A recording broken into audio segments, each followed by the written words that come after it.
Madame, monsieur, bonjour, bienvenue sur Viticulteur Market et Champ TV pour les Chroniques Vigneronnes. Je suis aujourd'hui à la Villa Bissinger, à Haï, où c'est Aurélie Melin, qui est ethnographe, qui est aussi collecteur de mémoire, nous reçoit pour nous parler du Centre d'interprétation sensorielle des vins de Champagne. Et vous allez voir, c'est un projet qui est très intéressant et qui va voir le jour en 2021. Venez, je vous emmène.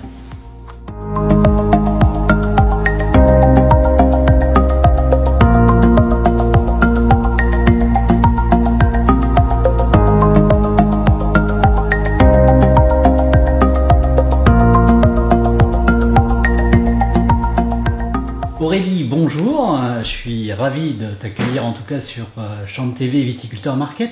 Alors, on est là pour parler du Centre d'interprétation sensorielle des vins de Champagne. C'est quoi? Alors, la première différenciation, en fait, la plus facile pour comprendre ce qu'est un centre d'interprétation, c'est de dire que ça n'est pas un musée. C'est-à-dire que nous n'avons pas de collection à présenter, qui seront sous vitrine, des objets à découvrir, qui raconteraient l'histoire du champagne. Donc on est plutôt sur la découverte sensorielle, avec différents dispositifs multimédia, interactifs, vidéo et sonores, qui vont mettre le visiteur en contact direct avec le champagne, depuis sa naissance jusqu'à la bulle. Ce seront vraiment différents espaces qui vont permettre un voyage finalement aux visiteurs, mais un voyage qui vont éveiller aussi tous ses sens, si je comprends bien. Oui. Et les espaces se décomposent de quelle manière alors? Alors on a 3 espaces importants, donc déjà la vie sous terre. Depuis la géologie, le sous-sol, jusqu'au système racinaire et le développement de la plante. Le travail de l'homme qui intervient avec le travail dans les vignes, les vendanges, le pressurage bien entendu, et puis le travail d'assemblage où là on commence à parler du vin proprement dit, et à comprendre ce qu'est l'élaboration des vins de Champagne. Et puis le 3e espace, c'est l'espace où on commence à toucher l'effervescence et la dégustation. Il y aura ce musée, puis il y aura d'autres activités, je crois aussi. Il y a un restaurant, je crois. Alors, il y aura un restaurant qui fera aussi salon de thé, bar à Champagne, restaurant bistronomique où on pourra vraiment déguster des mets avec des vins très sympathiques pour le visiteur. Il y aura aussi une boutique, bien entendu. À côté de l'espace boutique, il y aura également un espace découverte où on tentera, autant que faire se peut, de faire découvrir aux visiteurs tout ce qu'il peut découvrir sur le territoire. Alors sur le territoire AG1 bien entendu, mais Marnay et au-delà sur toute la Champagne. Alors ce sont près, je crois, de 50 à 60 000 visiteurs qui sont attendus à l'année. Donc c'est espérés. C'est un très beau projet qui va venir en complémentarité finalement de l'offre no touristique qu'on peut avoir aussi en Champagne. Mais pour mener à bien ce projet, je crois que c'est aussi un énorme travail de ta part et puis de l'équipe pour collecter en tout cas cette mémoire champenoise.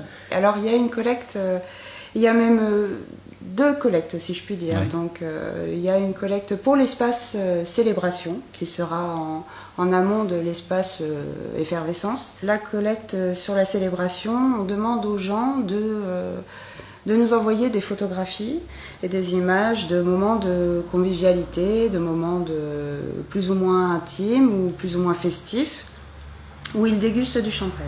Voilà. Parce qu'on va illustrer également cet espace avec des grands événements connus en particulier dans les maisons, les événements sportifs, les grandes stars, etc. Donc là, que l'on voit avec les maisons. Mais on va demander aussi aux familles de nous envoyer leurs souvenirs en photo. Qu'est-ce qu'on peut faire pour t'aider dans cette collecte, si tu veux lancer un appel? Alors oui, je parlais effectivement de la collecte pour l'espace dit célébration, mais on a aussi une grande part de recherche d'archives, en particulier pour la partie scénographique qui présentera le pressurage.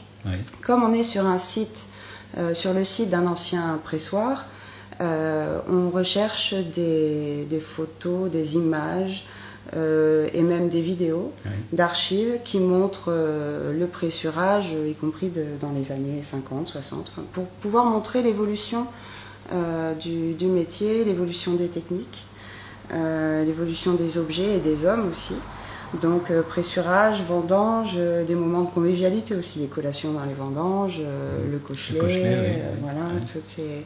et puis des espaces, des moments de convivialité entre les pressureurs, les vendangeurs, que ce soit dans des grandes maisons ou que ce soit dans les maisons plus familiales, les exploitations viticoles. Donc ça va être vraiment aussi, je ne veux pas dire un centre de mémoire, mais en tout cas ça sera vraiment une mémoire vivante, une mémoire active aussi que l'on présentera aux visiteurs. Le côté humain, vraiment, du champagne. Oui.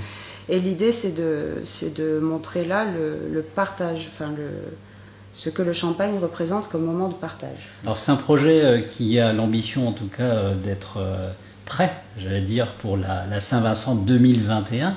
Je crois qu'il y a vraiment une recherche aussi de mécènes pour vous aider aussi dans ce projet. Oui. Qui peut être mécène ? Eh ben, qui est passionné par le champagne? Tout un chacun, que l'on soit vigneron, que l'on soit maison, que l'on soit... voilà, vraiment aussi, individuellement, je crois que l'on peut également mécéner. Et le président, Dominique Lévesque, avait fait cet appel-là aussi à chaque individualité oui. Pour participer et permettre à ce projet de prendre forme. Et c'est important que les professionnels aussi, et les institutionnels, et que chaque habitant de ce territoire puisse faire partie de ce projet-là. Alors, comment on devient mécène? Il y a une procédure. Il faut se rapprocher de qui pour devenir mécène? Il faut se rapprocher de la communauté de communes de la Grande Vallée de la Marne. D'accord. Voilà, et qui donnera toutes les informations nécessaires. N'hésitez pas, si vous souhaitez participer en tout cas à ce fabuleux projet et puis transmettre une partie en tout cas des mémoires de votre famille, des mémoires en tout cas de votre famille de viticulteurs, j'allais dire. N'hésitez pas à contacter Aurélie, elle se fera un plaisir de récupérer ce que vous avez aussi comme éléments. Alors elle ne les gardera pas, on vous rassure tout de suite, elle va les digitaliser pour les présenter ensuite, mais n'hésitez pas, rapprochez-vous d'Aurélie. Moi je vous souhaite une très bonne fin de journée. Aurélie, merci beaucoup, c'était un plaisir. On se retrouve très prochainement sur Champ TV et Viticulteur Market pour une autre chronique vigneronne. À bientôt, au revoir, merci. Merci.